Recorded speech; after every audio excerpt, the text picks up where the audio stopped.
மாணவர்களுக்கு வணக்கம். இன்னைக்கு நம்மளுடைய பாடம் என்ன நடத்த போறோம் அப்படின்னு சொல்லி பார்த்தீங்கன்னா சங்க இலக்கியம். சங்க இலக்கியத்துல குறுந்தொகை அப்படிங்கிற ஒரு பாடம் தான் இன்னைக்கு நான் எடுக்க போறேன். இப்போ அதுல பார்த்தீங்கன்னா சங்க இலக்கியம்னா என்ன அப்படிங்கிறது முதல்ல உங்களுக்கு தெரியணும். சங்க இலக்கியம் அப்படிங்கிறது நம்மளுடைய தமிழர்களுடைய இலக்கியங்களில் உலக அளவில் பெருமையாக பேசப்படுகின்ற ஒரு நூல் அப்படின்னு சொல்லலாம். அதுல அகம் புறம் அப்படிங்கிற இரண்டு பிரிவாக நம்மளுடைய சங்க இலக்கியத்தை நம்ம பிரிச்சு வச்சிருக்கோம். அதுல அகம் அப்படின்னு சொன்னாக்கா அதுல மக்களுடைய ஒரு அகம் சார்ந்த காதல், களவு, கற்பு இந்த மாதிரி விஷயங்களை எல்லாம் ரொம்ப அழகா அதுல சொல்லியிருப்பாங்க.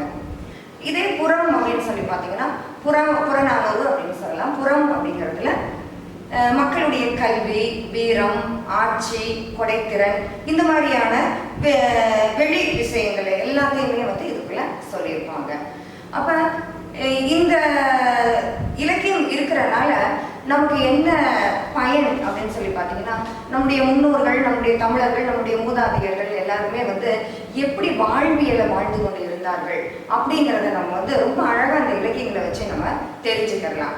இந்த மாதிரியான அகம் தனியா புறம் தனியாக இருக்கக்கூடிய இலக்கியம் எந்த நாட்டிலுமே இல்லை அப்படிங்கிறது நமக்கு இருக்கக்கூடிய ஒரு பெருமை அப்படின்னு கூட நம்ம சொல்லலாம்.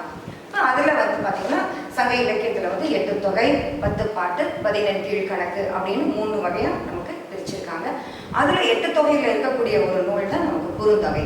அந்த குறுந்தொகையை பத்தி தான் நம்ம இன்னைக்கு பார்க்க போறோம். பார்த்தீங்கன்னு சொன்னா இன்னைக்கு பிபிடியில குறுந்தொகை அப்படிங்கிறதுல நம்ம என்ன பார்க்க போறோம், உள்ளடக்கம் என்ன அப்படின்னு பார்த்தீங்கன்னா, குறுந்தொகையுடைய அறிமுகம், குறிஞ்சி திணை சிறை புறத்தானாக இருந்த தலைவன் கேட்கும்படி தலைவி சொன்னது. அதே மருதத்திணை தலைவி தோழியிடம் சொன்னது. நெய்தல் திணை தோழி தலைவியிடம் சொன்னது. முல்லைத்திணை தலைவி தோழியிடம் சொன்னது. அதாவது நம்மளுடைய சங்க கால மக்கள் வாழ்வியலை 5 நிலங்களுடைய பகுப்புல வச்சிருந்தாங்க. குறிஞ்சி, முல்லை, மருதம், நெய்தல், பாலை அப்படின்னு 5 வகையாக பிரிச்சு அந்த நிலத்துக்கு உரிய தன்மையோடு அவர்களுடைய வாழ்க்கையை அமைத்துக் கொண்டார்கள் அப்படிங்கிறதையும் நம்ம பார்க்கலாம். நெக்ஸ்ட் அடுத்தது பார்த்தீங்கன்னு சொன்னா குறுந்தொகை அறிமுகம் அப்படின்னு சொல்லி பார்த்தீங்கன்னாக்கா 8 தொகை நூல்களில் இருக்கக்கூடிய ஒரு நூல். இதுக்கு நல்ல குறுந்தொகை அப்படின்னு சொல்லிட்டு ஒரு சிறப்பான பெயர் இதுக்கு இருக்குது. நெக்ஸ்ட் ரொம்ப குறைந்த அடிகள் அதுக்கு இருக்கிறதுனால அதுக்கு குறுந்தொகை அப்படின்னு சொல்லி பார்க்கலாம். இன்னொரு சிறப்பு என்ன அப்படின்னு சொல்லி பார்த்தீங்கன்னா, குறுந்தொகை அப்படிங்கிறது இன்னைக்கு நீங்க ஹைக்கூ கவிதைகள் எல்லாம் படிச்சுட்டு இருப்பீங்க.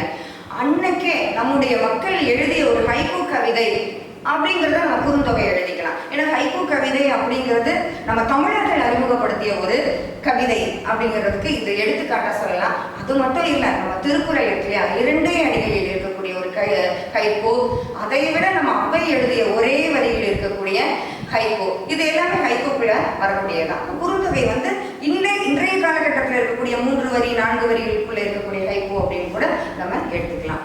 அடுத்தது பழந்தமிழ் நூல்களை போல இது எவ்வளவு பாடல்கள்னா 400 பாடல்களுடைய தொகுப்பாக இது இருந்திருக்கின்றது அப்படிங்கிற கருத்து இருக்கு.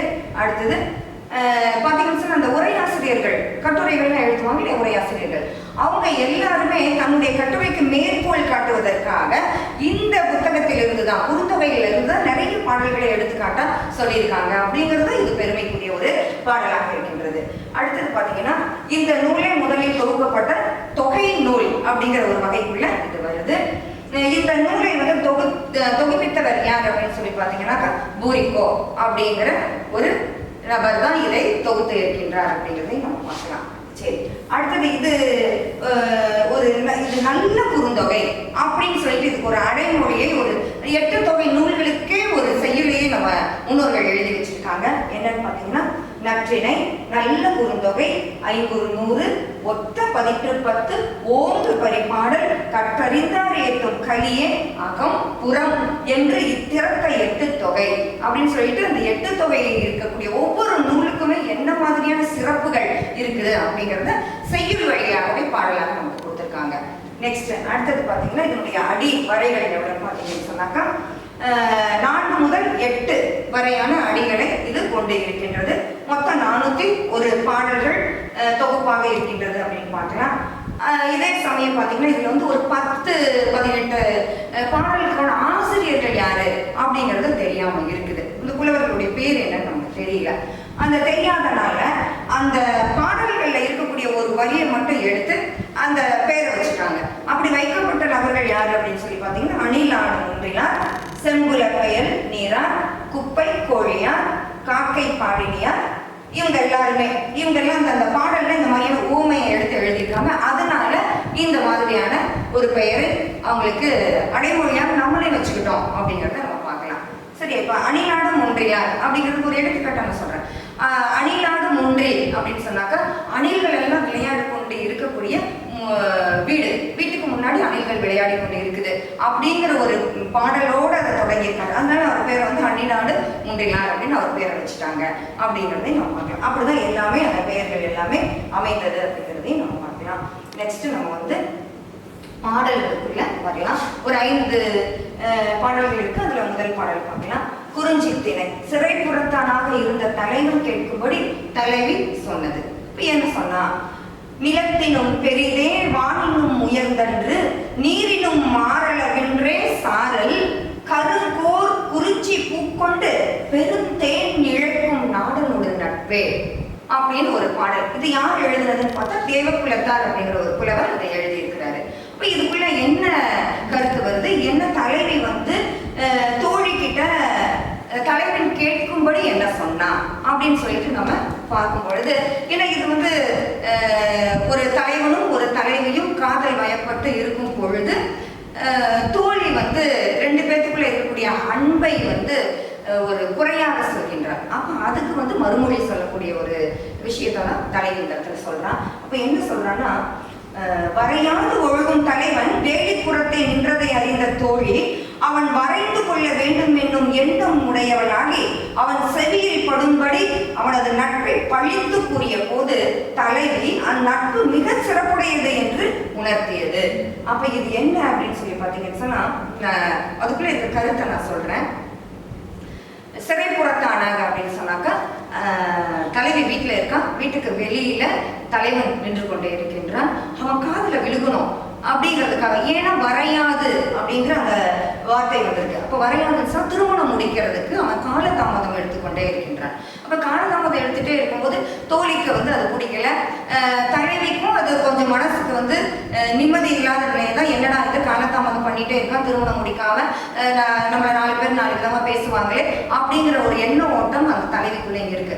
அதை வந்து தோழி வந்து அப்படியே வெளிப்படுத்தி சொல்றான், என்னது உன்னுடைய தலைவன் வந்து உன் மேல உனக்கு அன்பே இல்லை போல இருக்குது, உனக்கும் ஒரு அன்பு இல்லையா அவன் மேல, 2 பேரும் இப்படி பேசுறீங்க, பிரிஞ்சு போயிடுறீங்க, திருமணம் முடிப்பதற்கான எந்த ஒரு வழியையுமே நீங்க பார்க்க மாட்டேங்கிறீங்களே அப்படின்னு சொல்லிட்டு தலைவனை குறை சொல்வது போல தலைவனுடைய காது பட அதை பேசுகின்றார். அப்ப தலைவன் அப்படியே உட்காந்துட்டு, என்னடா இது நம்மளை பத்தி தான் பேசிட்டு இருக்காங்க போல இருக்கு அப்படின்னு சொல்லிட்டு அவர் அங்க கேட்டுட்டு இருக்கிறாரு. கேட்டுட்டு இருக்கும்போது ஏன்னா காதுல படணும் அப்படிங்கிறதுக்காகவே தான் தோழி பேசுறான். இது ஒரு உளவியல் ரீதியான ஒரு செயல்முறைன்னு சொல்லலாம். ஏன்னா அப்படி பேசினாதானே அவன் அடுத்தது திருமணத்துக்கான ஏற்பாடுகள் எல்லாம் செய்வான். நம்மளை இப்படி குறை சொல்றாங்க, அதுக்கு இடம் கொடுக்க கூடாது அப்படிங்கிற ஒரு உண்மையான காதல் இருந்தால் அவன் செயல்பட ஆரம்பிச்சிருவான் இல்லையா. அதுக்காக இந்த தோழி அந்த மாதிரி பேசுறான். அந்த தலைவன் வந்து காதுல கேட்டுட்டு அங்க நின்றுட்டு இருக்கான். அப்ப அதுக்கு தலைவி மறுமொழியாக என்ன சொல்றா அப்படிங்கிறத நம்ம இதை பார்க்க போறோம். என்னன்னு சொன்னா, பொருள் மலை பக்கத்தில் உள்ள கரிய கொம்புகளை உடைய குறிஞ்சி மரத்தின் மலர்களை கொண்டு பெரிய தேனை வண்டுகள் செய்தற்கு இடமாகிய நாட்டை உடைய தலைவனோடு யான் செய்த நட்பானது பூமியை காட்டிலும் அகலமுடையது, ஆகாயத்தை காட்டிலும் உயர்ந்தது, கடலை காட்டிலும் அளத்தறிய ஆழமுடையது அப்படின்னு சொல்றான். அப்ப வந்து என்னன்னா தலைவி வந்து நம்ம மேல இவ்வளவு பிரியம் வச்சிருக்காளா அப்படின்னு சொல்லிட்டு அந்த தலைவனுக்கு உணர்த்துவது போல இந்த வரிகள் அமைந்திருக்கின்றது. அப்ப வந்து என்னன்னு சொன்னாக்கா, தலைவனுடைய நாட்டை பற்றி பேசுகின்றார். அதாவது அந்த நல்ல கரிய கொம்புகளை உடைய குறிஞ்சி மரத்தின் மலர்களை கொண்டு 12 வருடங்களுக்கு ஒரு முறை பூக்கக்கூடிய ஒரு அதிசயமான மலர் குறிஞ்சி மலர். அந்த மலர்ல இருந்து தேன் எடுத்து வண்டுகள் சேகரிக்கக்கூடிய தேன் கூடுதல் இருக்கக்கூடிய ஒரு பெரிய மலைநாட்டை சார்ந்தவன் என்னுடைய தலைவன். அவன் மலைநாட்டை சார்ந்த அந்த மலை போல அந்த தேனை போல அவனும் உயர்ந்தவன் தான் என்று அவள் ஒரு மறைமுகமான ஒரு புகழ்ச்சியையும் அந்த இடத்தில் வைக்கின்றார். அது மட்டும் இல்லாம அவன் மீது நான் கொண்டு இருக்கக்கூடிய அன்பு எப்படிப்பட்டதுன்னா பூமியை காட்டிலும் அகலமானது. பூமி எவ்வளோ பெருசு இல்லையா, அதை விட பெருசு. நம்ம சாதாரணமாக யார்கிட்டயாவது நம்ம கேட்போம் வீட்டில எல்லாம், அப்பா மேல எவ்வளோ அன்பு இருக்கு, அம்மா மேல சின்ன குழந்தைங்க சொல்லலாம் இவ்வளோ இருக்கு இவ்வளோ இருக்குன்னு கையை காமிப்பாங்களா, அந்த மாதிரி ஒரு தன்மையில அவள் சொல்கின்றாள், இந்த பூமியை காட்டிலும் அகலம் உடையது, இந்த வானத்தை ஆகாயத்தை காட்டிலும் விரிந்து இருக்கின்றது, காட்டிலும் உயர்ந்தும் விரிந்தும் இருக்கின்றது, இந்த கடலை காட்டிலும் ஆழமானது நான் அவன் மீது கொண்டு இருக்கக்கூடிய காதலும் நட்பும் என்று அவன் சொல்லும் போது அதை அவன் காது கொடுத்து கேட்கின்றான். காது கொடுத்து கேட்க வேண்டும் என்பதற்காகவே தோழி இந்த மாதிரியான ஒரு தூண்டுதலான ஒரு சூழலை உருவாக்கின்றார். அதை கேட்டதுல அதுக்கப்புறம் அந்த தலைவன் என்ன பண்ணுவான், இந்த திருமணத்திற்கான ஒரு அவசியம் நிச்சயமா வேணும், தலைவி நம்ம மேல ரொம்ப நம்பிக்கையா இருக்கா, அந்த திருமணத்திற்கான ஏற்பாடுகளை செய்ய வேண்டும் என்று அவன் முற்படுவான். அப்படிங்கிறது இந்த பாடலில் இருக்கக்கூடிய ஒரு கருத்து அப்படிங்கிறது தான். அப்ப இதுல நமக்கு என்ன ஒரு இந்த பாடலை படிக்கும்போது நமக்கு என்ன ஒரு பயன் கிடைக்குது அப்படின்னு சொல்லி பாத்தீங்கன்னு சொன்னாக்கா, இன்றைய காலகட்ட இளைஞர்கள் பாத்தீங்கன்னு சொன்னா காதல் அப்படிங்கிற ஒரு விஷயத்துல வயப்பட்டு கொண்டுதான் இருக்கின்றார்கள். ஆனால் ஒருவரை ஒருவர் ஏமாற்றாமல் ஒருவர் மீது ஒருவர் நம்பிக்கையும் அன்பும் கொண்டு அந்த காதலை நிறைவேற்றி வாழ்வாங்க வாழ வேண்டும் என்ற ஒரு உண்மையை அன்றையில் இருந்து நம்முடைய தமிழ் மக்கள் பின்பற்றி வருகின்றார்கள். அந்த கலாச்சாரத்தில் இருந்து நாம் நழுவிவிடக் கூடாது என்பதை உணர்த்துவதாக இந்த பாடல் இருக்கின்றது. சரியா? சரி, அடுத்த பாடலுக்கு போகலாம். குறிஞ்சி திணை. குறிஞ்சி திணை தலைவி தோழியிடம் சொல்லுது. குறிஞ்சி நிலத்தில் வாழக்கூடிய ஒரு தலைவி, அந்த தலைவி தன்னுடைய தோழி கிட்ட அவர் பேசிட்டு இருக்கா. அது என்ன பேசுறாங்க அப்படிங்கிறது நம்ம பாடல்ல இருந்து பார்க்கலாம். அமிழ்தம் முன்க அயல் ஆட்டி பால் கலப்பு அன்ன தேக்கொக்கு அருந்துவு நீல மென் சிறை வள் உகிர் பறவை நெல்லிய புலி மாந்தி அயலது முள் இல் அம்பனை மூங்கில் தூங்கும் கழை நிபந்து ஓங்கிய சோலை மலைக்கழு நாடனை வரும் என்றாலே அப்படிங்கிறா. இந்த குறிஞ்சி திணை அப்படிங்கிறது என்னன்னா குறிஞ்சி நிலம். குறிஞ்சி நிலத்துல உரிப்பொருள் அப்படின்னு சொல்லிட்டு ஒரு விஷயம் இருக்கு. அந்த உரிப்பொருள் அப்படிங்கிறது குறிஞ்சி மலையும் மலை சார்ந்த இடமும். அப்ப இரண்டு பேருமே பிரியாது இருக்கக்கூடிய ஒரு வாழ்க்கை, அது கூடலும் கூடல் நிமித்தமும் அப்படிங்கிற ஒரு உரிப்பொருள் சார்ந்தது. அப்படி இருக்கக்கூடிய அந்த நிலத்தில் இருக்கக்கூடியவளை ஒரு தலைவனை அவள் நேசிக்கின்றாள். நேசிக்கும் பொழுது அவன் வருவதற்கு நிறைய தாமதமாகின்றது. அப்ப அந்த இடத்துலதான் தோழி அவகிட்ட சில விஷயங்களை பேசணும் அப்படின்னு சொல்லிட்டு பேசுகின்றார். அப்ப அமிழ்தம் உண்க அயல் இல்லாட்டி பால் கலப்பு அன்னத்தை கொக்கு அருந்துவு. அப்ப இந்த இடத்துல எல்லாம் இருக்கக்கூடிய நீலவன் சிறை வழுகி பறவை நெல்லிய புலி மாதிரி இது எல்லாமே அந்த நாட்டில் இருக்கக்கூடிய ஒரு வர்ணனையை சொல்லுகின்றது. அந்த நாடு எப்படி இருக்கின்றது அப்படிங்கிற ஒரு வர்ணனையை சொல்லக்கூடியதுதான். அப்ப இதுல இருக்கக்கூடிய செய்தியை முறையில பார்க்கலாம். தலைவனும் தலைவியும் மணந்து கொண்டு இல்லறம் நடத்தும் மனைக்கண் சென்ற தோழி வரைந்து கொள்ளும் வரையில் நீ வேறுபடாமல் எங்கனம் மாற்றி இருந்தாய் என்று கூற, நான் அங்கனம் மாற்றி இருக்கும் வண்ணம் அயன்மனை கிழத்தி முன்பு தலைவன் வரவை கூறினாள், அவள் வாழ்க என்று தலைவி சொல்லியது. அப்ப இந்த விஷயம் என்ன அப்படின்னு சொல்லி பார்த்தா, தலைவன் காலதாமதம் பண்ணிட்டே இருக்கிறான். திருமணம் செய்வதற்கு ரொம்பவே அவன் தாமதம் பண்ணிட்டு இருக்கான். அப்ப தோழி என்ன நினைக்கிறேன், இவன் இப்படி தாமதம் பண்ணிட்டு இருக்கான், இவன் எப்படி நம்பிக்கையோடு அவனுக்காக காத்துட்டு இருந்தா அப்படிங்கிறத தெரிஞ்சுக்கணும். அதுக்கு இடையில ரெண்டு பேருக்கு திருமணமும் ஆயிடுது. திருமணம் ஆகி அவ வீட்டுக்கு தோழி போறான். தோழி போய் தலைவிட்டு கேட்கிறான், வேண்டி அந்த தலைவன் உன்னைய திருமணம் முடிப்பானா இல்லையாங்கிற சந்தேகத்தோடய நான் இருந்தேன், நீ எப்படி எந்த நம்பிக்கையில நீ இருந்த, எனக்கு முதல்ல அதை சொல்லு அப்படின்னு சொல்லிட்டு அவன் தலைவி கிட்ட அந்த தோழி கேட்கிறான். தோழி கேட்கும் போதுதான் அந்த தோழிக்கு அந்த தலைவி மறுமொழி சொல்லுகின்றார், என்ன நம்பிக்கை அப்படிங்கிறது. தோழி அயன்மனை கிழத்தி பாலை கலந்தார் போன்ற இனிமையுடைய தேமா பழத்தை தின்று கரிய மெல்லிய சிறகுகளையும் கூறிய நகங்களையும் உடைய வவ்வாள் நெல்லியினது குளித்த காயை உண்டு அயலில் உள்ளதாகிய முள் இல்லாத அழகிய பருத்த மூங்கிலின் கண்ணே தொங்குகின்ற மூங்கில் கோள்கள் உயர்ந்து வளர்ந்த சோலைகளையுடைய மலைகள் பொருந்திய நாட்டையுடைய தலைவனை வரைவுக்கு உற்றவற்றோடு வருவான் என்று கூறினாள். ஆதலில் அவள் அமிர்தத்தை உண்பாளாக. பக்கத்து வீட்டுக்கார பெண் அமிர்தம் உண்க அப்படிங்கிற ஒரு கருத்து தான் இதுக்குள்ள இருக்கக்கூடிய நிறைந்து இருக்கக்கூடிய ஒரு கருத்து அதுதான் இருக்குது. அப்ப என்னன்னு சொல்லி பார்த்தீங்கன்னா அங்க இருக்கக்கூடிய அந்த நாட்டில் இருக்கக்கூடிய வௌவால்கள் எப்படி இருக்குதுன்னு சொன்னா நல்ல பால் கலந்து இருக்கக்கூடிய ஒரு மாங்கனி, ஒரு மாம்பழ ஜூஸ்ன்னு வச்சுக்கோங்க, அந்த மாதிரி இருக்கக்கூடிய ஒரு மாங்கனி அதை உண்டு இருக்கக்கூடியது. அது மட்டும் இல்லாம நெல்லிக்கனிகளையும் உண்டு இருக்கக்கூடியது. அங்கு நிறைய முள் இல்லாத அழகிய பருத்த மூங்கில்கள் உயரமாக வளர்ந்து இருக்கக்கூடிய ஒரு இடமாக இருக்கின்றது. அந்த நிலத்தை சார்ந்தவன் என்னுடைய தலைவன். அவன் வருவதற்கு தாமதம் ஆகிக்கொண்டேதான் இருந்தது. நான் அதை உணர்ந்தேன். இருந்தாலும் நான் அவனுக்காக அவன் வருவானா மாட்டானா என்று காத்துக்கொண்டு அப்படியே நின்று கொண்டு இருக்கும் பொழுது அந்த பக்கத்து வீட்டில் இருக்கக்கூடிய தலைவி தன்னுடைய குழந்தைகள் விளையாடி கொண்டு இருக்கக்கூடிய அந்த கூட்டத்தை பார்த்து வரும் என்று அழைத்தாள். வரும் என்று அழைக்கக்கூடிய அந்த வருங்கிற அந்த ஒரே ஒற்றை சொல், அந்த வார்த்தை மட்டுமே எனக்குள் நம்பிக்கையை கொடுத்தது. அதாவது நம்மளுடைய வீடுகள் எல்லாம் பார்த்தீங்கன்னாக்கா எங்காவது போனாக்கா எங்க போற அப்படின்னு போகும்போது கேட்கக்கூடாதுன்னு சொல்லுவாங்க. அதே மாதிரி சில நற்சொல், விருச்சின்னு சொல்லுவாங்க நம்ம இலக்கியத்துல, நற்சொல் கேட்டல் அப்படிங்கிறதுல ஏதாவது ஒண்ணு நம்ம நல்ல காரியத்துக்கு போகும்போது ஒரு நல்ல வார்த்தைகள் எங்காவது கேட்டாக்கா இந்த காரியம் நடந்துடும் அப்படிங்கிற ஒரு நம்பிக்கை நமக்குள்ள இருக்குது. அப்போ வந்து உளவியல் ரீதியான ஒரு உண்மையும் கூட.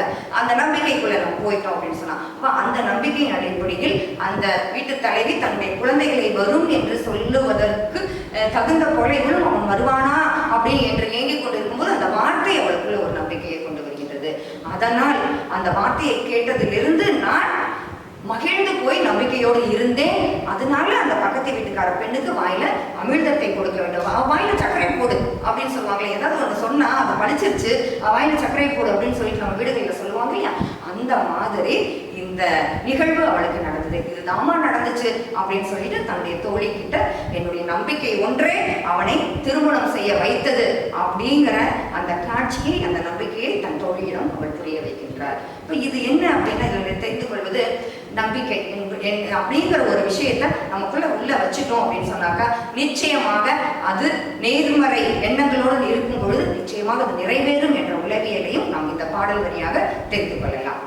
அடுத்த பாடல் பார்க்கலாம். என்னன்னு சொன்னாக்கா மருதத்திணை தலைவி தோழியிடம் சொன்னது. அதாவது தலைவி வந்து தோழியிடம் சொல்வது போலவே தான் நம்முடைய பாடல்கள் இங்கு இருக்கின்றது அப்படிங்கிறதை பார்க்கலாம். இப்போ மருதத்திணை அப்படின்னு சொன்னாக்கா மருத நிலம், மருத நிலத்தில் இருக்கக்கூடிய அந்த மக்களுடைய மனப்பான்மை, பெண்களுடைய மனப்பான்மை எப்படி இருக்கும் அப்படின்னு சொன்னாக்கா உடலும் உடல் நிமித்தமும் எப்ப பாரு கணவன் மனைவிக்குள்ள பிரச்சனை சண்டை வந்துகிட்டே இருக்கும். அப்ப அந்த மாதிரி ஒரு பிரச்சனை இந்த இடத்தில் இருக்கக்கூடிய ஒரு தலைவிக்கு வருகின்றது. இந்த பாடலை எழுதியவர் அல்லூர் நன்பிள்ளையார். நோம் என் நெஞ்சே, நோம் என் நெஞ்சே, புன் புயத்து அமன்ற சிறு இலை நெருஞ்சி கற்கு இன்புது மலர் முள் பயந்தா அங்கு இனிய செய்த நம் காதலர் இன்னா செய்தல் நோம் என் நெஞ்சே அப்படிங்கிறார்.